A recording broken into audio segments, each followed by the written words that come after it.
जय श्री सत्यनारायण देव की जय। आज के इस वीडियो में सत्यनारायण देव की असली कथा सुनेंगे।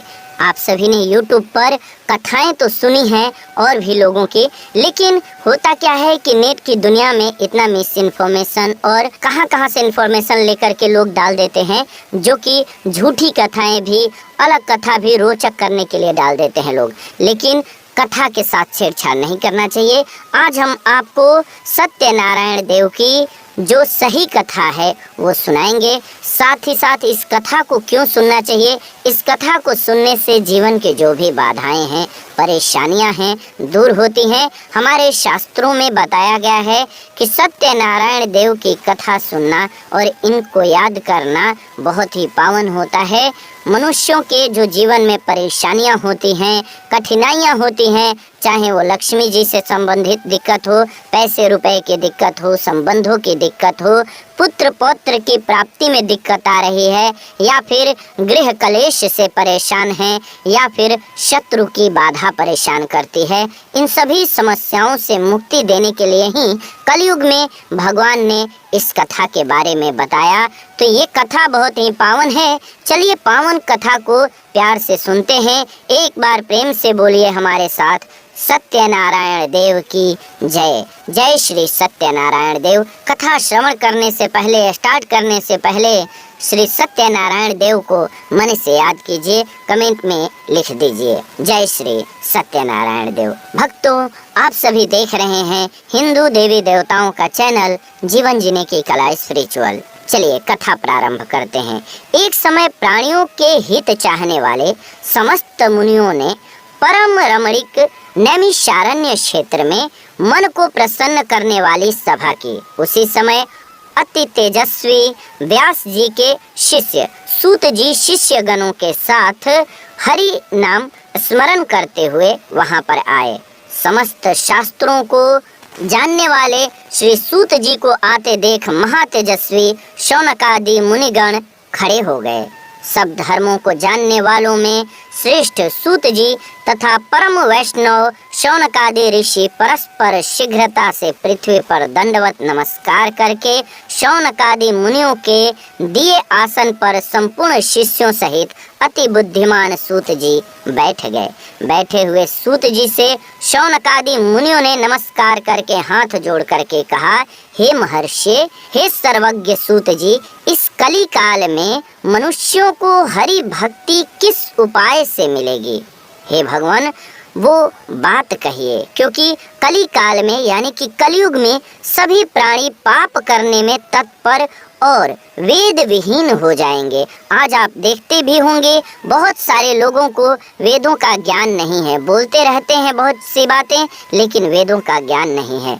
तो उनका कल्याण किस प्रकार से होगा? इस कलयुग में मनुष्य प्राणों को धारण किए थोड़ी आयु वाले, निर्धन और अनेक पीड़ा से युक्त होंगे। प्रायः पुण्य अति परिश्रम से होता है।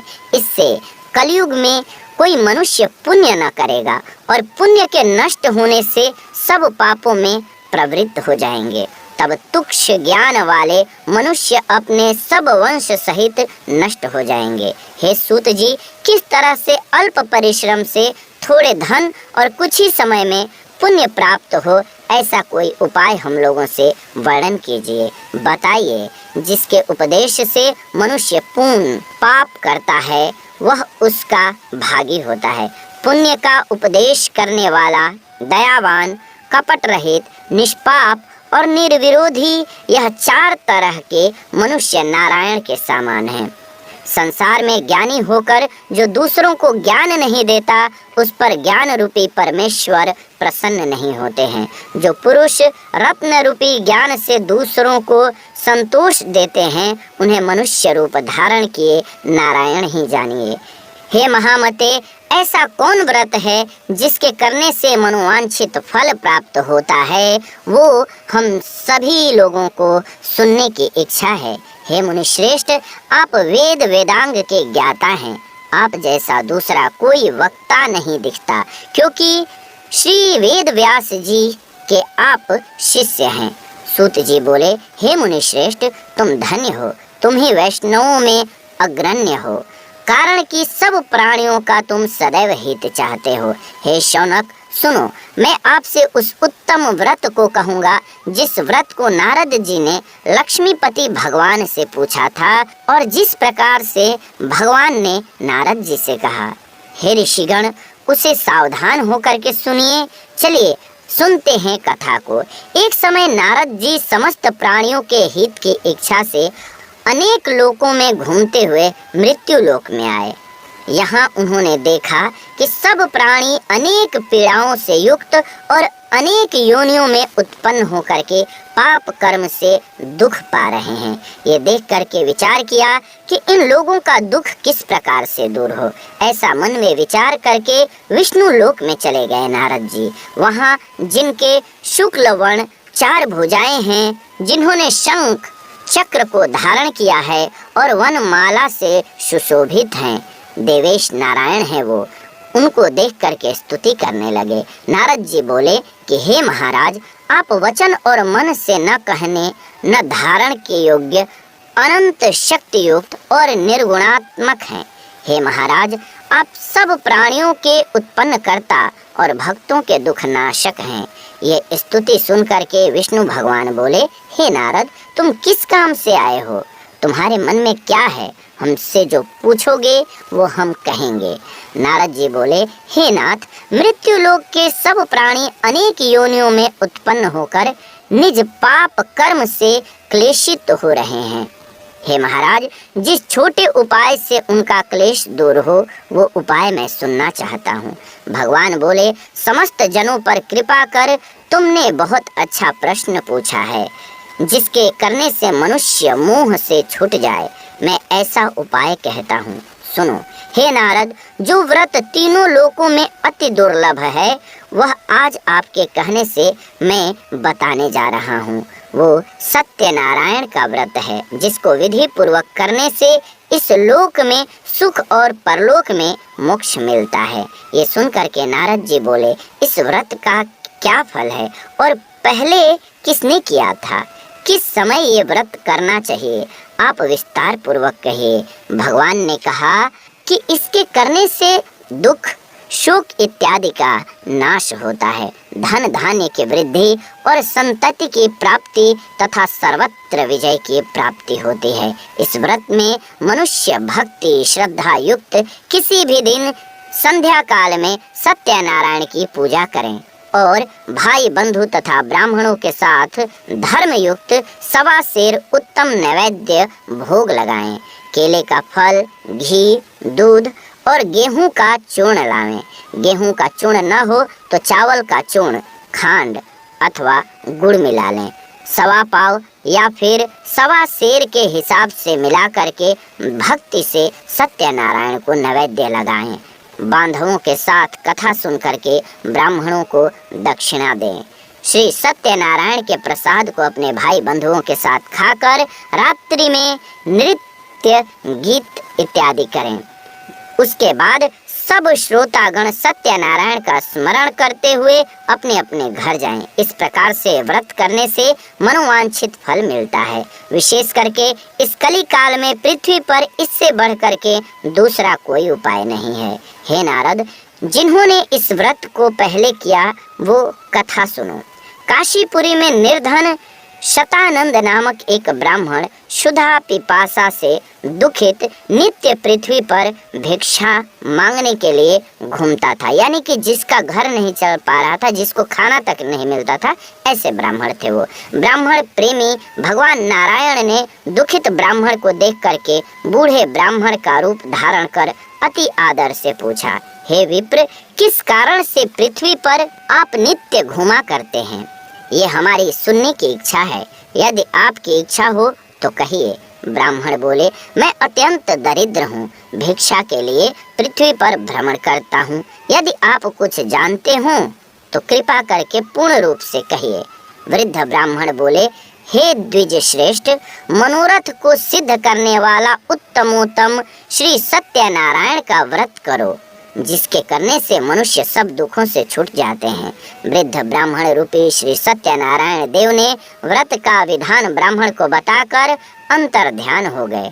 तदंतर ब्राह्मण शतानंद ने मन में निश्चय किया कि मैं कल ही श्री सत्यनारायण का व्रत करूंगा। इसी चिंता में ब्राह्मण को रात भर नींद नहीं आई।